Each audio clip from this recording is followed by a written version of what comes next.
Lu dijebak bang. Iya, jadi pas gue dateng, kok ada Ganjar ya gitu. Tapi kata gue, oh ini kantornya. Ya masuk akal lah ada Ganjar.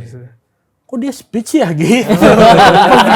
Kenapa nggak dukung Anies biar ternyata selesai clear gitu maksudnya? Alasan terkuat dukung 03 berarti ya. Kejebak sih. Gue datang ke TPS juga kayaknya nggak ngubah apa-apa nih gitu. Karena nggak banyak yang dirangkul gitu. Menurut gue si PKS ini percaya diri dengan gue mah nggak ngerangkul yang lain juga suara gue bulet 30%. Sebelum nyalon aja udah kalah banyak gitu. Maksud gue kayak gue udah cucu PKI. Jadi gue lahir aja udah salah. Itu bakal digoreng tuh di Depok ya.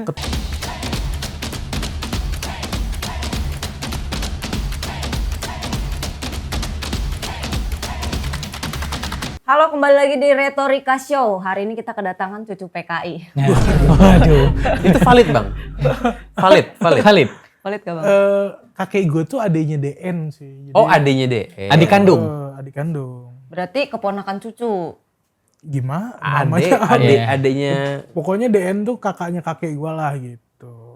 Oh, cucu dari adiknya berarti. Tapi kakek lo ada KTA? Di PKI? Heeh. Enggak. Oh nggak ada. Makanya jadi kakek gue tuh dibeasiswain. Sekolah di PKI punya program beasiswa? Oke, itu menarik. dibeasiswain dari DN sama Soekarno. Ke Rusia? Sekolah di Uni Soviet ya. Oke. Terus dia lagi di sana adalah tuh kejadian 65 itu. Terus di sana masih belajar. 65 pecah, kakek gue disuruh pulang, nggak tahu kabar itu, katanya pulang sini mau dijadiin menterinya Soeharto gitu. Terus. Tapi nggak jadi. Turun pesawat ditangkep langsung. Tipu-tipu. Bangke. Tapi gue pernah denger materinya Bang Rispo apa ya? Hmm. Jadi anak bayi yang masuk penjara. Anak kecil masuk penjara. Nyokap gua tuh sampai ada masuk buku The Children of War gitu itu. Katanya dia adalah tapol termuda dalam sejarah karena begitu lahir dianya ada di penjara gitu. Oh, lahirnya di penjara. Jadi kakek guanya ikut ditangkap, istri-istrinya ikut ditangkap gitu. Sebenarnya kita mau ngundang Bang Fikon dari September Bang. Oh iya. Untuk G30 PKI. Untung sekarang, jadinya gue nggak curiga. Gue mau bahas PKI. Itu berarti tiap September panggilan job banyak bang? Gue tuh kalau September Betul juga pertanyaan lo. kayak Delon kalau Desember lah. Oh kenapa kalau Dylan sih? Delon Desember kan banyak panggilan buat job Natal gitu kan. Oh iya.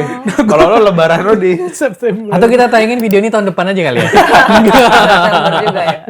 udah bahas sih kali omong. Oh jadi Tapi gue suka gitu kan. Maksudnya kan suka diundang di depan nih RRI, di CNN gitu-gitu kan BBC kalau September gitu. Terus kayak sejak diundang gua nggak tahu sih mulai ramenya dari yang mana gitu. Kayaknya dari Twitter deh. Tapi dari situ, nah sejak tahun itu setiap September kan ada wawancara eksklusif gitu. Sampai ada di satu tahun yang gue udah kayak, gue nanya sama hostnya, Mbak tahu nggak saya bukan pengamat sejarah gitu. Tahu gitu. Nah maksud saya gini, kayak karena saya bukan pengamat sejarah, jadi pengetahuan saya tentang PKI itu sebatas yang dikasih tahu sama kakek saya gitu. cerita dongeng sebelum tidur aja Jadi kalau Mbak tanya ke saya tentang PKI ini, itu Mbak nonton wawancara yang tahun sebelumnya, pengetahuan saya masih sama segitu. karena saya cerita berdasarkan cerita kakek saya, kecuali saya ngarang kan, makin tahun makin ada perubahan. Jadi sebenarnya DNA itu dia bertapa di Gunung Sama. Tapi rate naik bang kalau September? Lebih ke nggak gue ambil sih. makanya gue bilang untung undangnya sekarang. Gue nggak curiga. Terus kenapa nggak jadi sejarawan bang Viko nih? Kan maksudnya secara Emang ada duitnya ya sejarawan ya? Wah, Kalau ada. diundang ke TV banyak loh. Banyak, Jadi Bang. YouTuber gitu Bang. bikin- Lu bikin ada channel. modal sebagai Modal, ya, modalnya tuh DNA legit, ini loh. legit banget Legit gitu. lu ngomong. Iya. Tapi kan tadi dia bilang, Bang Viko bilang kalau pengetahuannya cuma itu doang. Karena belum terjun jadi sejarawannya itu, Tapi ada kepikiran ke situ. Gue gak lihat potensinya sih, tapi kalau dibilang kayaknya ada sih, gue apa aja yang ada duitnya sih kayaknya berani gue lakuin. Masa lu nggak gitu juga? Kalau pilihannya gue siap menjadi komunis kalau ada duitnya gitu ya. Gimana? Apakah karena sejarah lu itu yang membuat lu ini aktif di politik nih? Terus setiap ada kontestasi kan lu dukung paslon gitu kan. Mantap tuh, bridging lu mantap tuh. Jadi sebenarnya hidup gue tuh sih nggak setertata itu ya sebenarnya gitu. Maksudnya lebih ke ya ikutin arus aja, tawaran mana yang ada gue ambil gitu, apa yang bisa kira-kira ini gue kerjain maksimal gue ambil gitu aja sih. Jadi nggak karena kakek gue ada kaitan sama PKI terus jadi masuk ke politik juga. Justru pesan kakek gue kayak dia bilang turunan saya kalau bisa nggak usah ada yang berpolitik gitu. Tapi akhirnya terjun ke politik tuh kemarin pemilu. Kenapa? Ada duitnya? Lu atau memang pengen melanggar kakek aja? Oh pengen aja gitu ya? Karena kan sebenarnya terjun itu kan juga bukan ke politik praktis ya. Maksudnya gue jadi bagian dari Buzzer. sebenarnya gampangnya gitu sih. Tapi tadi gue mau coba ngejelasin, gue jadi bagian dari orang yang ikut mensosialisasikan program gitu. Menyampaikan visi misi. Ya. Pertanyaan gue kenapa Ganjar Bang waktu kemarin Pilpres kan akan jadi orang akan wah ini pantesan dia nih Ganjar nih kan gitu. Karena kan DNID dekat banget sama Soekarno dulu. Ya maksudnya kan ada rumor-rumor Ada. begitu. Kenapa nggak dukung Anies biar ternyata selesai clear gitu maksudnya. Alasan terkuat dukung 03 berarti ya. Kejebak sih. Waktu itu. Awalnya lebih gede. Bukan Mek, jadi Oh, gue mau denger gue nih. tuh ada salah satu agensi ngajak gue, termasuk tadi ada Rian Fahardi juga di situ gitu, terus banyak influencer lain. Kayak dia bilang kita mau ada acara charity nih. Charity. Ada acara charity mecahin rekor muri bagi alat tulis sekolah atau alat-alat sekolah kayak tas, buku gitu dan sebagainya. Terbanyak kita bagi paket alat sekolah terbanyak di satu daerah. Gratis. Tuh. Dia mau mecahin rekor muri. Terus daerahnya di mana? Di Jawa Tengah gitu. Di Jawa Tengah, terus kata gue, oh acara sosial nih. Terus mulia sekali nih. Positif sekali ya.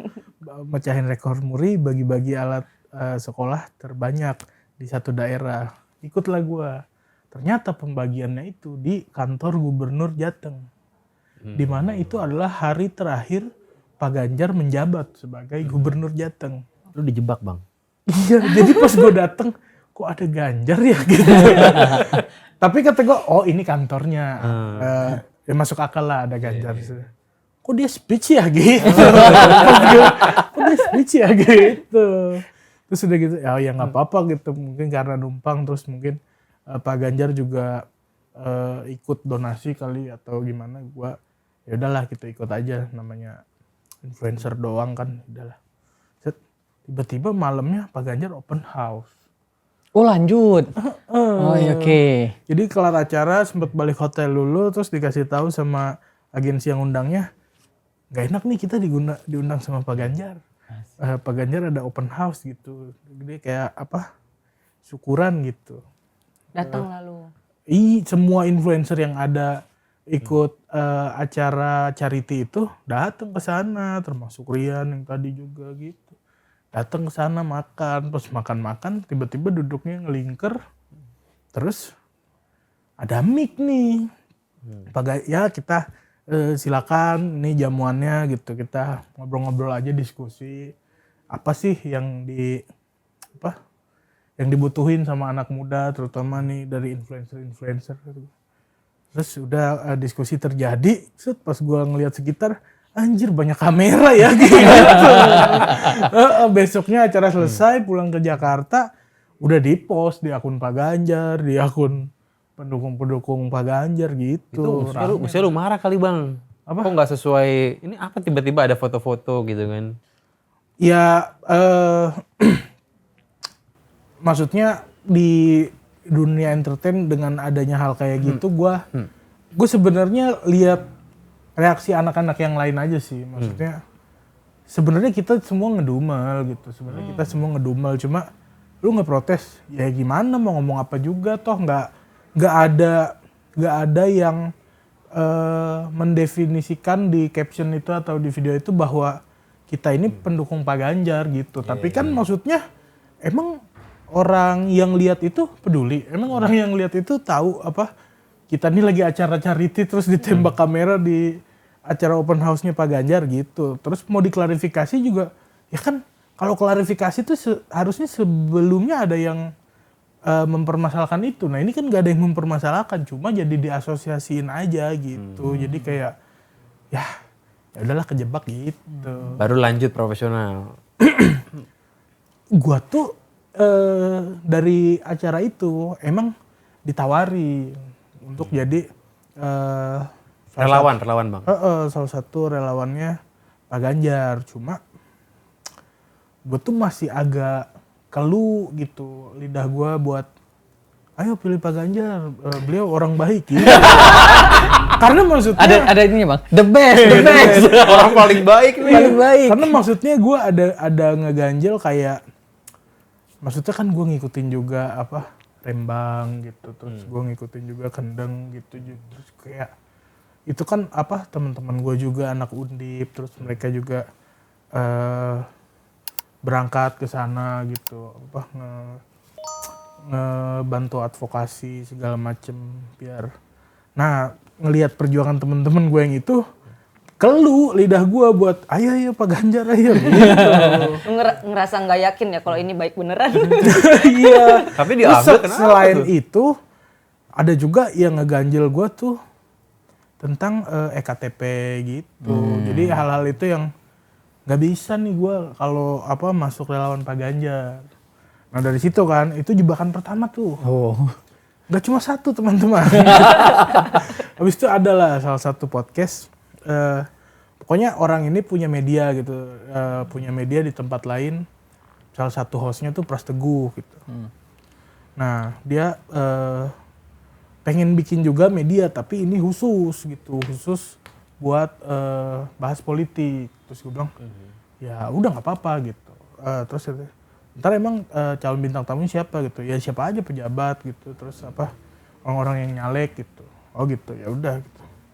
Gue ambil kontrak, syuting lah episode 1, episode 2, episode 3. Gue liat, ini orang-orang yang nyalek dari kubu 03 doang yang datang ke sini. Iya. Wah gitu, makin diasosiasiin kan gue kesana. Udah tawaran datang lagi kayak, udah ayo gitu, gabung aja di sini sekalian gitu. Karena sebenarnya gue tuh bukannya anti, maksudnya sama acara-acara politik gitu. Maksud gue kalau acara politik tapi gue diundang sebagai profesional gitu, gue nge-host atau ngisi acara stand up gitu, itu gue nggak milih-milih 1, 2, 3, terserah lah gitu. Yang mana aja yang gue bisa apa menyalurkan karir gue dan yang cocok duitnya. Dan gue bisa ngisi kebutuhan di rumah gitu kan, sebenarnya ambil aja karena menurut gue diundang ke situ as a profesional gitu. Terus kata gue masih belum bisa gue kalau gabung gitu. Terus makin tuh banyak undangan dari 03 apa kan banyak sayap-sayap partai, relawan-relawan gitu, makin banyak tuh apa ngeluncurin program apa, gue hostnya ngeluncurin program apa, hiburannya gue gitu-gitu kan. Terus kayak ya makin dalam di situ makin diasosiasiin. Terus tiba-tiba ada salah satu relawan yang ngundang gua untuk dukung salah satu paslon tapi wakilnya Pak Ganjar. Ini Pak Mahfud. Jadi ada relawan namanya Peluru Terkendali, terus katanya ini dukung Pak Mahfud gitu. Terus nah kalau Pak Mahfud ini maksudnya gua nggak ngerasa banyak jejak yang akan dimasalahin di depan gitu, karena sebelumnya ada masalah yang nggak selesai di dia gitu. Jadi kayak kalau Pak Mahfud mah gue berani nih gitu. Nah semakin gue ikut sering kampanyenya Pak Mahfud, terus di situ kan pasti bersinggungan juga sama acara-acaranya Pak Ganjar gitu. Nah ternyata Pak Ganjar nih bukan tipikal orang yang menghindari diskusi di publik tentang Rembang, tentang Kendeng, tentang EKTP gitu. Maksud gue dia berani buka diskusi publik dan berani menjawab tentang hal-hal itu gitu. Kayak posisi dia di EKTP itu jelas, dia waktu itu posisinya adalah saksi gitu, dan dia yang memberatkan Setia Novanto waktu itu. Terus di Rembang dan Kendeng itu tuh dia bilang bahwa itu tuh bukan proyek Pemdanya dia gitu, ini proyek nasional gitu, ini proyek nasional tapi terjadinya di daerah dia. Jadi ketika ada masalah di situ, dia sebagai gubernur bukannya lepas tangan tapi nyoba bantu buat benerin gitu. Jadi ya pas udah tahu hal-hal itu yang ngeganjel di hati gue, kayaknya udah terjawab nih, dan dia jawab ini di publik gitu. Kalau ada bantahan atau sanggahan kan maksudnya semua jejaknya ada gitu di internet gitu. Jadi kayak udah nggak ada yang ditutupin lagi. Baru dari situ gue mulai oh ya udah gue all out tuh 03 gitu. Tapi awalnya sebelum lu melihat dia sering nyampein statement di publik Bang Viko, hati lu kemana? 1, 2, atau 3? Hati ya belum kemana-mana. Belum kemana-mana gue. Kirain udah suka Pak Prabowo. Lu sangat rasional, nggak emosional gitu ya? Iya bisa dibilang kali ya. Oke. Kalau Berarti awalnya gara-gara Pak Mahfud lah, bukan karena Pak Ganjarnya. Jadi dia masuk 03 bukan karena Ganjar, karena Pak Mahfud. Nah, Bang Viko, kalau kita lompat ke Depok, lu dukung Supyan Suri karena nggak suka PKS atau karena suka Supyan Suri? Dukung Supyan Suri. Kayaknya dua-duanya deh. Asal bukan PKS, ya. Lu orang Depok ya? Orang Depok ya? Orang Depok ya? Ada banyak orang Depok yang kayak gitu, tapi maksud gue gini.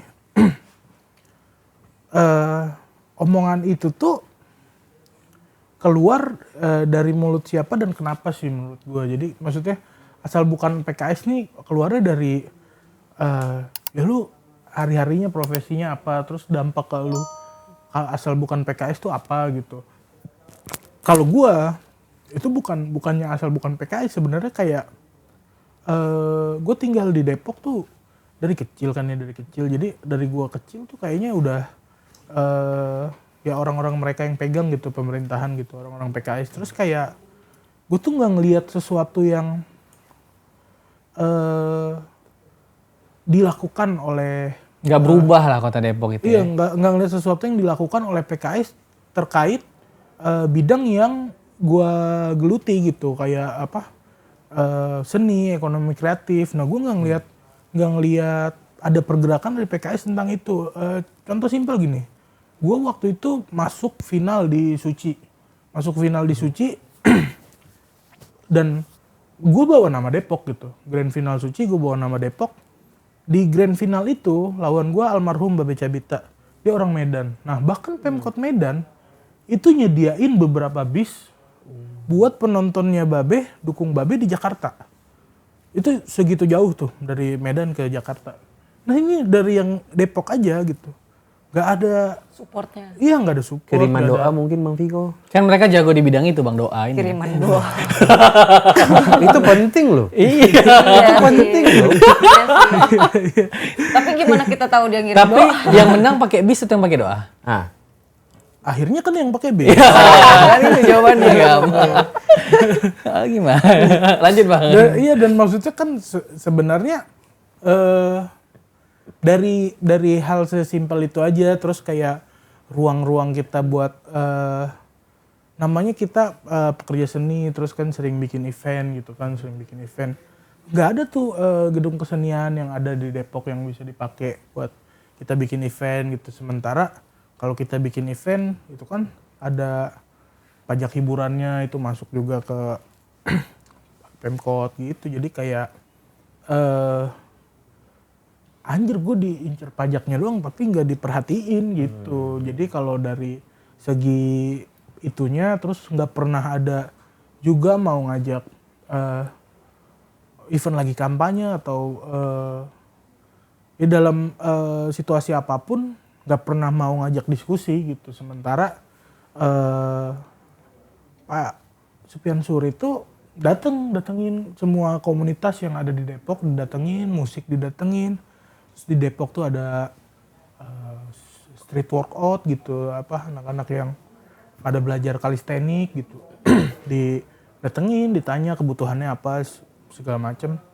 Jadi diskusinya terbuka gitu. Karena kan selama ini kita nyampeinnya di Twitter doang gitu. Nah, Pak Supian Suri mau datengin kita satu-satu terus dengerin kebutuhannya apa, terus kayak itu dimasukin ke program kerjanya dia nanti gitu, di visi misi dia juga dimasukin hal-hal itu. Nah, jadi kalau dulu emang Pak Idris dulu dia nyalon nggak nyamperin orang-orang ini, orang-orang kalistenik lah, orang apa, atau kampanye gitu Bang? nah iya makanya gue bilang event kampanye atau dalam kegiatan apapun nggak pernah membuka ruang buat diskusi hal-hal ini. Pas kampanye sekalipun? Nah kan sebenarnya ya di pilkada Depok sebelumnya itu nggak sampai 50% orang yang milih. Oh maksud sih Bang? Iya. Pilkada Depok tahun ini? Enggak, dulu. pilkada Depok sebelumnya. Segitu hopeless ya orang-orang maksudnya? Iya, jadi karena Depok tuh udah dianggap numpang tidur aja. Numpang tidur aja di Depok, habis itu kerja di Jakarta, main semua di Jakarta. Karena di Depok hiburan juga, maksudnya banyak hal yang nggak boleh, dilarang, regulasi segala macem gitu. Jadi kayak ya nggak bisa ngapa-ngapain emang di Depok. Jadi akhirnya orang gue datang ke TPS juga kayaknya nggak ngubah apa-apa nih gitu. Karena nggak banyak yang dirangkul gitu. Menurut gue si PKS ini percaya diri dengan gue mah nggak ngerangkul yang lain juga suara gue bulet 30% gitu. Dengan basisnya aja lah. Karena kemarin nggak sampai 50%, jadi sebenarnya harusnya Depok tuh nggak punya wali kota gitu karena yang menang golput. Yang menang golput. Cuman bukan kota kosong ya. Ada lawannya ada. Ada, tapi kalau dijumlah dari dua calon itu dua-duanya dijumlah nggak nyampe 50%. Dan lu juga dukung lawannya PKS dulu. Dulu ya. Selain Ganjar ini kan lu kalah. Ini kan lu menang di Depok. Selain dua orang ini ada nggak sih yang lu dukung juga Bang? Di pilkada-pilkada? Atau memang gimana nih? Lu baru dukung orang aja, sering menang nggak? Nah, itu pertanyaannya. Baru ini sebenarnya gue menang tuh di iya. Maksudnya yang gue ikut tim kampanyenya gitu, yang gue ikut sosialisasi programnya baru ini aja sih yang akhirnya menang gitu. Berarti pesta kemenangan dong, Mai. Ya karena sebenarnya gue nggak, kayaknya harus belajar sama teman-teman gue yang lain yang lebih sering menang kali ya gitu. Karena kalau coki bang. Menang mulu ya. Karena kalau gue ngelihatnya gini, kalau kita ikut tim atau relawan kayak gitu dan kita kalah, tanggung jawab kita tuh harusnya selesai. Itu akan jauh lebih mudah. Nah kalau kita menang, ngawal janji-janji dia yang sebelumnya, terus di depan anak komunitas, di depan orang-orang yang dijanjin sebelumnya, menurut gua itu akan jadi tugas yang jauh lebih berat gitu sebagai kalau lu mau dilihat sebagai orang yang punya integritas gitu. Karena kalau lu ya udah begitu kampanye selesai, urusan lu selesai, sesimpel itu udah, tapi abis itu kan akan dipertanyakan integritas lu gitu. Mana nih janji yang kemarin? Nggak tahu dia gitu. Kan kalau lu adalah orang yang punya integritas deh, iya ya gue harus mulai menagih nih janji-janji gitu sih. Deg-degan berarti sekarang Bang, udah menang nih malah. Ya sebenarnya deg-degan juga enggak, karena kan maksudnya itu juga bukan tanggung jawab gue sepihak ya, ini kan kerja kolektif. Jadi gue lagi mikirin gimana caranya, gimana strateginya supaya kan ada isu juga kemarin tuh bahwa wali kota yang sebelumnya atau pemimpin yang sebelumnya itu bukan wali kota Depok, cuma wali kota kelompok gitu. Nah ini kan dengan gua ikut di bagian tim SS, Sufyan Suri, dan mengkampanyekan bahwa kita tidak mau cuma jadi wali kota kelompok, tapi kita mau jadi wali kota Depok gitu. Maksudnya lagi nyari strategi gimana koordinasi yang baik, apakah gua harus masuk juga ke dalam birokrasi atau bisa dikomunikasiin meskipun gua ada di luar birokrasi gitu sih. Tapi harapan lu masuk birokrasi jadi pejabat Depok. Ada mimpi gak sih lu jadi pejabat Depok karena calon lu menang? Viko, Kepala Dinas Pariwisata Depok. Bisa tuh. Kalau itu kan tanggung jawabnya jauh lebih berat lagi ya gitu. Maksudnya gue kan tipikal orang yang kayaknya sama diri sendiri aja masih susah gitu bertanggung jawab gitu. Kadang gue bandel gitu ntar gue. Jadi kalaupun sampai masuk birokrasi kayaknya nggak mau di birokrasi yang udah ada sebelumnya gitu kayak kepala dinas kayak gitu dulu. Satgas aja ya. Nah gue pengennya tuh jadi yang staff-staff yang bisa menjembatani seniman butuh apa nanti gue Staf sampein. khusus bidang seniman. Nah itu. Ingat Pak? Iya. Berarti Semoga ada nonton nih arahnya ke Sufyan situ. Suri. Iya kalau harus masuk, tapi maksudnya kalaupun bisa dikondisikan dengan gue tidak masuk ke birokrasi juga sebenarnya fine-fine aja gitu. Karena memang dia nggak ada di lingkaran situ juga gitu. Tapi kan kalau lu jadi pejabat Pemda nih, Pemkot, lu kan bisa akhirnya 2029 running buat ngelawan Sufyan Suri, Bang. Oh, maksud lu udah nyari ikut calon wali kota gitu ya? Kan kayak begini kan Pak Sufyan ini kan sekdanya Pak Idris kan. Berarti bisa aja kan kalau lu jadi stafnya Pak Sufyan, lu akhirnya ngelawan Sufyan Suri di tahun 2029. Ini. Besarin anak macan berarti ya? Anak macan. Gua sih nggak, maksudnya sampai 30 tahun gua hidup ini ya nggak pernah ada kepikiran mau ikut politik praktis, entah itu di legislatif ataupun di eksekutif sih, karena gua tuh sebelum nyalon aja udah kalah banyak gitu. Maksud gue kayak gue udah cucu PKI. Jadi gue lahir aja udah salah. Itu bakal digoreng tuh ya di Depok ya. Ketambahan remaja gue pernah kesandung kasus narkoba gitu. Jadi kayak sebelum pendaftaran aja kayaknya serangannya udah kebayang gitu. Jadi Bang, kalau dari gua bisa bantai itu. apa tuh? Kalau cucu PKI pernah pakai narkoba itu bukan dosa, Bang. Yang dosa itu lu makan uang rakyat, terus tetap nyalonin diri, terus tetap menang. Itu baru memalukan menurut gua. Nah kan itu makanya lu nyalek gue enggak kan? Enggak, lu nyalek gue enggak. Gua jujur enggak. Tapi capek enggak? Capek. Ngekanter hal-hal itu. Capek tiap hari Ini itu mas aja takut gitu. kena mental gitu, Bang. Apa? Takut kena mental. Bukan takut kena mental kan, sebenarnya gini, kan hidup sebenarnya kalau gue ya pribadi gue hidup nyari nyaman gitu, nyari tentram gitu. Terus kalau ada sesuatu yang bisa gue lakukan tapi gue nggak harus nyemplung di politik praktis, ya gue akan memilih jalan yang itu gitu.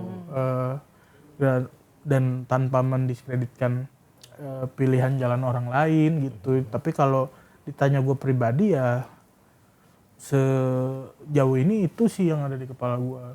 Mungkin berubah. Ya kalau ada bohirnya gimana? Iya. Kayak Oh, ada kemungkinan dong. maksud gue naif aja sih kalau Iya. bilang nggak mungkin di dunia yang apa, maksudnya sedinamis ini gitu. Jadi kayak kemungkinan pasti tetap ada gitu, tapi kayaknya lebih besar kemungkinan ya gue di luar-luar aja sih. Secara nggak langsung lu sadar kalau rekam jejak lu nggak terlalu bagus gitu. Iya, dan emang maksudnya kalaupun nggak ada cacat-cacat itu juga kayaknya ya dari dulu nggak pernah mau sih kayak ikut pemilihan ketua kelas, kayak ikut pemilihan ketua OSIS gitu. Padahal maksudnya kayak zaman sekolah kan anak-anak tuh banyak yang ikutin gua, terus nongkrongnya tuh bareng sama gua, terus kayak gua tuh dianggap jadi kepalanya anak-anak gitu, terus kayak lu ngapain aja gua dukung sih gitu, cuma emang nggak tertarik sama kompetisi-kompetisi yang kayak gitu. Oke. Bang, waktu lu dukung yang di Depok ini, tim atau lawan sebelah tuh pernah ngegoreng lu gak sih? Oh dia didukung tuh sama cucunya PKI gitu-gitu Bang. Enggak, karena gue juga membatasi di awal gue membatasi dukungan gue tuh sebatas mana gitu. Jadi kayak gue tuh nggak akan ikut campaign ke grassroots kayak Belusukan gitu ya? belusukan yang kayak waktu gue lakuin di 03 gitu, karena menurut gue lu jualan janji ke orang yang lagi ngarepin banget tuh kayak aduh anjir gue nggak tega sih ngelakuin itu gitu.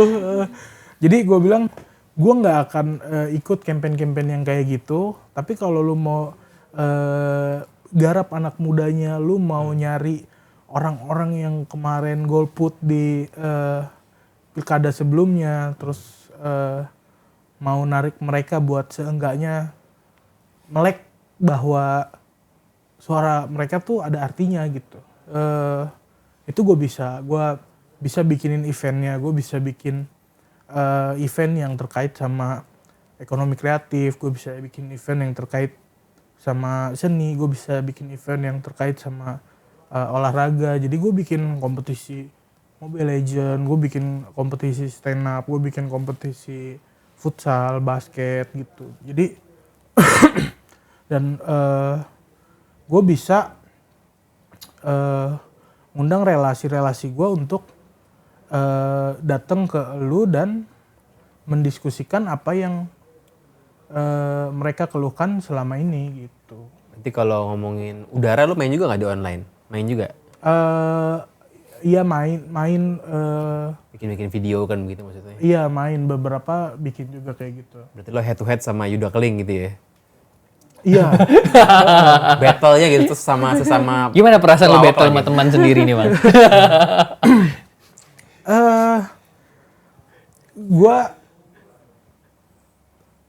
Menurut gue cukup canggung ya. Aneh rasanya ya? Maksudnya Padahal diganjar waktu bareng gitu ya? iya, tapi maksudnya bukan pertama kali sebenarnya kayak kan waktu di Pilpres 1 2 3 tuh maksudnya di kubu 2 ada siapa banyak, di kubu 1 ada siapa banyak. Nah, tapi gue tuh emang dari dulu gitu, bahkan pilkada sebelumnya gue tuh gabung sama Keling untuk dukung pasangan yang lawannya PKS gitu. Jadi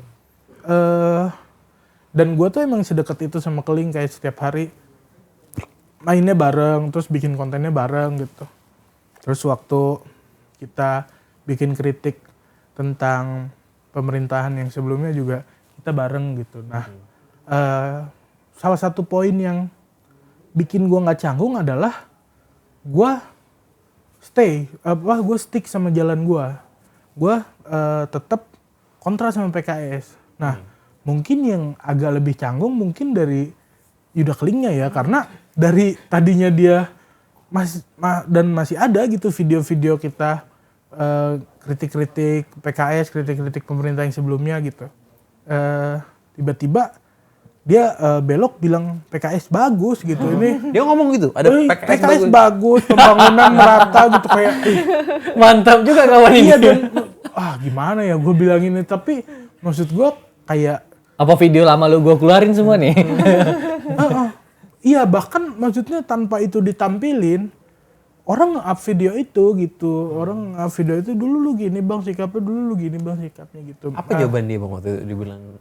Ya kalau udah sejauh itu biasanya ya nggak dibales. Oh karena iya. nggak ada jawabannya kan sebenarnya. Maksudnya Susah juga nyari jawaban. mau dijawab juga jawab apa kan bingung kan sebenarnya gitu. Jadi itu sih maksud gue kayak gue pribadi ya, ini pandangan gue pribadi, gue kerja di dunia yang ngandelin komunikasi untuk tetap eksis gitu, untuk gue tetap relevan gitu. Jadi ketika omongan gue mencela-mencela, gue tuh punya kekhawatiran atau ketakutan bahwa anjir bisa aja suatu saat orang udah nggak mau denger gue lagi nanti gitu. Nah menurut gue itu akan lebih pahit dibanding lu dukung satu paslon terus dibayarlah lumayan bisa untuk survive 2-3 bulan, tapi abis itu lu kalah dan integritas lu rusak dan abis itu omongan lu udah nggak relevan lagi gitu. Maksudnya orang udah nggak nganggep ngapain gue dengerin dia gitu, udah nggak benar nih orang gitu. Jadi menurut lo Yuda Keling mencela-mencela. Iya. Cepat juga lo ngambil simpulan Mega. Tadi kan itu. Iya, maksud gue dibanding kayak gitu masih mending gue nggak apa-apa kalah 5 tahun lagi gitu. Yang penting gue tetap sama pendirian gue gitu. Kalah terus tuh nggak apa-apa ya? Kalah terus tuh nggak apa-apa gitu. Ya tapi kan nggak tahu ya, orang tuh kan, makanya gue bilang kondisinya kan dinamis itu kan. Kayak sebenarnya PKS juga kan selama ini jadi oposisi terus tiba-tiba Gabung ada juga. statement kekuasaan itu manis kawan. Wah. Apa itu bang? Apa itu yang bikin Depok PKS kalah akhirnya karena statement kekuasaan itu manis di pusat gitu maksudnya?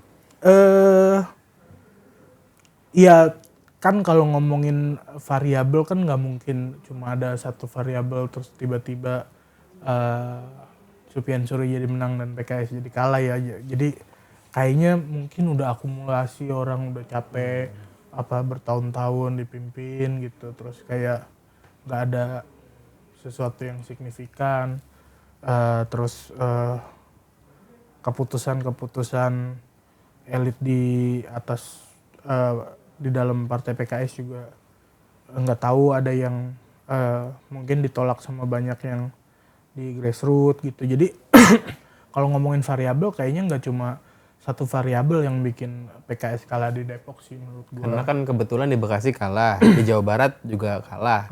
Kan Bekasi Depok ini kan saudaraan sebenarnya kan.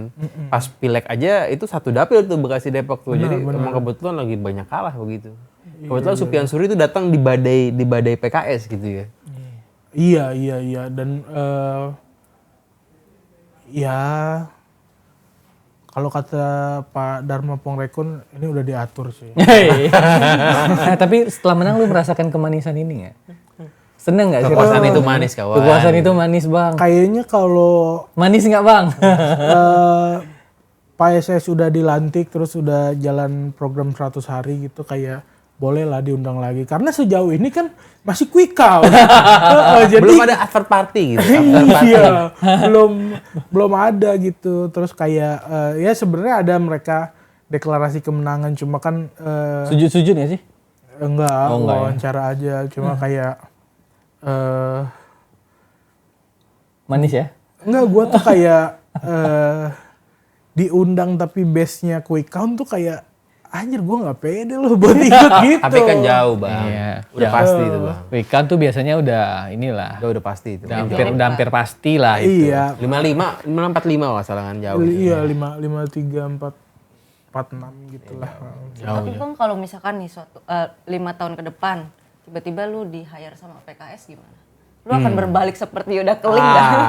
Nah, kayak yang tadi gue cerita tentang Pak Ganjar Jebak lu? atau sikap gue terhadap sesuatu ya. Jadi kayak begitu gue belum yakin sama visi atau gue nggak ngeliat sesuatu yang bagus di satu tempat dan itu nanti akhirnya mempengaruhi integritas gue, kayaknya semenggiurkannya tawaran itu, kayak gue tuh masih punya kredibilitas buat bilang enggak gitu. Karena maksud gue logika aja nih ya, di dukung Pak Ganjar sama dukung Pak Mahfud pasti kebayang dong sebenarnya lebih banyak kuenya di mana gitu kan. Kayak atau tawaran dari pihak lain gitu yang karena bukan nggak ada gitu tawaran dari pihak lain, tapi maksudnya oh gue fix banget nggak bisa kalau dukung lu gitu. Jadi kayak semenggiurkannya tawaran itu kalau nggak sejalan, kayaknya gue masih punya kredibilitas. Maksudnya 0-2 gitu bang maksudnya? Nyesel gak sih lu gak terima 0-2 waktu itu bang? Kan menang ya. Iya kan nyesel gak sih lu? Ada nyeselnya gak sih? Ah tau gini 0-2 Coki gua ya, menang. Coki itu. Iya. Ada lah pasti kan? Nyesel? Iya. Enggak lah. Oh, enggak. Maksud gue Karena kredibilitas bos. ya maksudnya sikap itu yang tadi gue omongin kan, maksudnya kayak gue mending kalah 5 tahun lagi daripada ngedukung sesuatu yang kayaknya suara kecil di diri gue nih nggak ngomong ini deh gitu. Berarti 5 tahun lagi akan mendukung lawannya Prabowo kemungkinan besar ya, kalau diajak gitu kan? Tapi kan kita butuh lihat 5 tahun ke depan juga apakah kinerjanya beliau nih bagus gitu, karena maksudnya kayak belum 100 hari aja tuh gue ngelihat ya kayak udah banyak Yang bagus.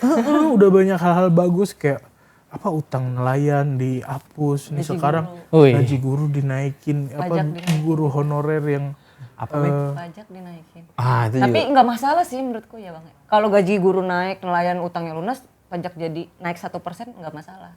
Apalagi kalau koruptor dihukum mati gitu. Nggak masalah kan jadinya kan bang. Belum. ya untuk bilang nggak masalah juga mungkin di kondisi kita itu nggak masalah sih Mac gitu. Oh iya, masih banyak orang. Tapi kalau mikirin buat hajat hidup orang banyak, terus kita dengan percaya diri bilang nggak masalah karena kondisi kita yang sekarang, menurut gue kayaknya itu cukup cukup egois gitu. Jadi ya kalau tapi bang nih menurut gue nih. Jadi egois juga nggak berdosa. Kalau misalkan Iya, tapi guru-guru jadi naik gajinya, terus nelayan hutangnya lunas, petani sejahtera, apakah itu masalah bagi lu naik 1%? Nah, bahkan kan naik 1%-nya itu ketika gaji guru nggak naik dan utang nelayan dihapus kan sebenarnya gue nggak masalah naik 1%, tapi kan gue nggak bicara mewakili diri sendiri kan. Jadi maksud gue gini, hitungan gaji guru naik 2 juta, maksudnya gaji guru honorer naik 2 juta terus utang nelayan dihapus, itu kan di luar dari hitungan penerimaan kalau pajak kita naik 1% gitu. Jadi kalau itu berjalan tanpa naik 1%, menurut gua malah akan jadi better, keputusan yang jauh lebih better gitu. Jadi ya sejauh ini udah banyak lah kelihatan tren positifnya. Terus juga itu kan masih isu yang isu yang digulirkan gitu, mungkin bisa dilihat bahwa kayak pemerintah lagi cek ombak nih gitu, karena ketika banyak ditentang kan ada juga yang narasi bahwa itu nanti ditunda gitu, Pak Luhut yang ngomong gitu. Jadi kayak ya sejauh ini bagus-bagus aja gitu. Jadi kalau dibilang 5 tahun ke depan gue akan ikut gabung atau berseberangan, ya kan masih ada 5 tahun buat lihat. Gitu. Gue tuh kadang selalu penasaran ya, kenapa tuh lulusan komika nih banyak yang terjun ke dunia politik.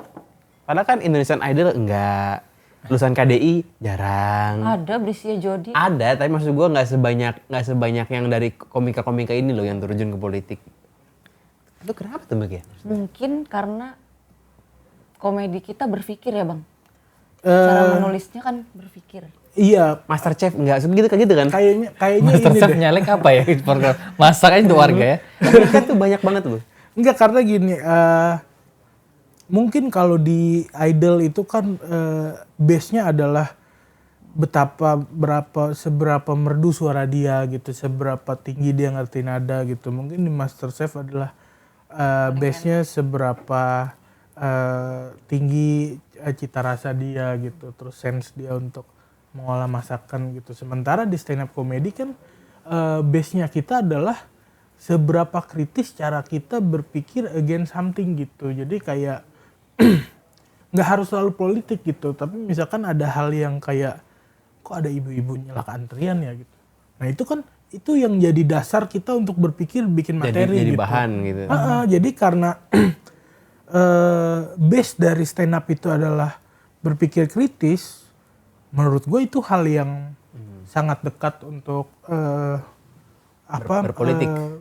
Untuk ikut nyemplung di kancah perpolitikan gitu. Dan dari sejarah di stand up-nya sendiri dari Amerika itu kan memang dibuat untuk kan sebenarnya meaning dari stand up itu kan bukan stand up kita berdiri kan, maksudnya stand up itu kita Melawan gitu. iya stand out for something gitu. Jadi kalau ada keputusan politik yang aneh kayaknya wajar-wajar aja deh kalau anak stand up ikut nimbrung di situ gitu. Nggak mungkin disuarakan di lomba masak gitu ya. Iya, ini apa? Bisa pakai racun nih untuk lo gitu kan. Ini kita lagi menggoreng isu gitu. Ya ini makanannya nggak enak, oh iya duitnya duit korupsi. Iya. Kenapa dia harus kritis kan? Iya. Dia fokusnya Nggak ada ngaji. korelasinya ya Bang. Mega kapan Mega? Kapan debut nanti nih? Debat berpolitik nih kan sudah sering mengisi-ngisi kan udah. Aku nggak sama kayak Bang Viko, nggak pernah mau ikut kontestasi. Tapi waktu itu aku pernah jadi ketua kelas waktu SMP. Itu itu karena ditunjuk. Oh, itu langsung Aklamasi ya, aklamasi. Kalau Berarti suatu nggak saat demokratis dong. Maksudnya gimana? Nggak ada pemilihan, nggak ada pemilunya. Ada pemilunya, tapi aku nggak menawarkan diri. Tiba-tiba namaku ditulis di situ. Ada amplopnya dari Mega. Nggak ada lah ketua kelas. Kenapa? Berarti kalau ditunjuk ketua partai berarti siap-siap aja dong orang Ketua partai. Tapi kalau ditunjuk jadi pemberdayaan perempuan dan anak-anak, wah mau banget itu mah. Iya, gitu. karena kan itu nggak tanpa harus melewati Pemilu. iya kontestasi. Tanpa harus kita obrol janji ya kan. Karena kalau ikut pemilu gue takutnya cuma mental health-nya Bang. Kalah Dibully ini. di mana-mana masalahnya. Kalah. Belum pemilu pun dibully. Kalau kalah wah. Tapi kan sebenarnya gini, kayaknya yang nggak ada orang yang maksudnya jadi caleg atau nyalon atau di eksekutif ataupun legislatif yang umurnya sebenarnya belum mateng gitu. Jadi karena kan ada beberapa contoh kasus kayak beberapa orang yang gue tahu dia tuh maju buat menuhin kuota aja. Maju buat menuhin kuota, ini kita calegnya kurang nih gitu, lu aja maju gitu. Lah, gua nggak ada modal ya, nggak apa-apa kita modalin gitu. Terus kayak, jadi kayak orang yang udah di usia dewasa gitu, kayaknya udah bisa nentuin gitu jalan mana yang mau gua ambil, apakah konsekuensinya bisa gue terima atau enggak gitu. Jadi kalau orang udah dewasa mah dengan dia memutuskan sesuatu harusnya udah nggak usah, maksudnya masa sih dia nggak maksudnya ikut dengan polos gitu. Oh gue mau nih ikut jadi caleg gitu, ntar kan menang kan gitu. Maksudnya nggak ada kemungkinan bahwa oh gue bisa kalah juga ya kan. Sebenarnya dia udah tahu itu dari awal gitu. Jadi kalau orang dewasa sih harusnya udah tahu konsekuensi sih. Jadi kalau dia tahu mental health-nya nggak kuat ya harusnya nggak usah ikut dari awal gitu. Kalau lu takut mental health-nya nggak kuat, belajar sama Marcel Bang. Itu yang paling jago tuh. Paling jago. Coki sama Marcel lebih hebat mana? Soal Kalau menahan bulian. Kalau soal dihujat, Marcel Bang. Dibanding Coki sekali. Coki gue. Oh Coki. Gue masih megang Coki. Gimana cara mengukurnya nih antara dua orang ini? Nggak goyang, tetap dia lakuin aja yang dia ini. Dia nggak peduli lagi omongan orang, udah tutup telinga aja. Kemarin mau nyawal kok tuh emang hujatannya gila-gilaan ya. Iya. Sama sih Bang Coki juga hujatannya gila-gilaan waktu di 02. Nah, gue ngebandinginnya sama Coki itu adalah karena gue pernah ngalamin kasus yang sama kan. Gua kena narkoba, Coki kena narkoba gitu. Cuma begitu untuk balik lagi, tampil lagi, gue tuh punya ketidakpercayaan diri bahwa ini gue masih diterima gak sih gitu. Masih ada rasa insecure gitu. Tapi Coki tuh kayaknya pede. Nah Coki tuh iya gitu, maksudnya nggak kayak nggak ada yang pernah terjadi sebelumnya dan dia come out ya udah dengan udah asik lagi gitu. Kagak gitu. dipikirin, dia nggak mental health. Nah tapi gue berani bilang bahwa dua orang ini pede tuh ketika di publik dan ya di depan kamera aja gitu. Cuma di belakang itu tuh Rapuh juga ketika mereka lagi sendiri di kamar gitu, ketika mereka lagi sama orang terdekatnya gitu, maksudnya ya keluhannya orang terdekatnya yang tahu sih sebenarnya gitu. Tapi kan kalau dibilang mentalnya kuat ya mereka kuat gitu. Tapi kalau dibilang ada nggak sih mereka goyang? Ya goyang gitu, tapi nggak ditunjukin di publik gitu sih. Jadi maksud gue buat gue yang tahu kayak gitu, terus kayak gue tahu ukuran mental gue, kayaknya kalau ikut politik praktis enggak sih gue. belum sekuat itu lu ngerasain. Bukan itu ya. Ya wes lah. Oke lah. Gue sebelum gue tutup, gue kasih pertanyaan dulu. Pertanyaan jawab coba bang. Prabowo atau Ganjar? Ganjar. Ganjar. Umat atau PKS? Apa tuh umat? Partai Umat. Amin Rais. PKS. Oh, kenapa? Kenapa? Singkat aja. Kenapa? Tadi lu anti PKS. Enggak, gue sih nggak pernah bilang anti PKS sih, cuma kalau lawannya Amin Rais sih. Mending ke PKS ya. Oh iya. Prabowo atau Anies? Anies. Oke. Caimin apa Gibran? Caimin. Terakhir banget. Gibran Kaisang.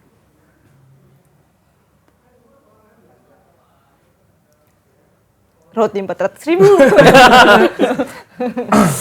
Kaisang. Oke, terima kasih banyak Terima kasih, Bang Bang Viko. Viko. Terima kasih banyak teman-teman Retorika Show, sampai jumpa.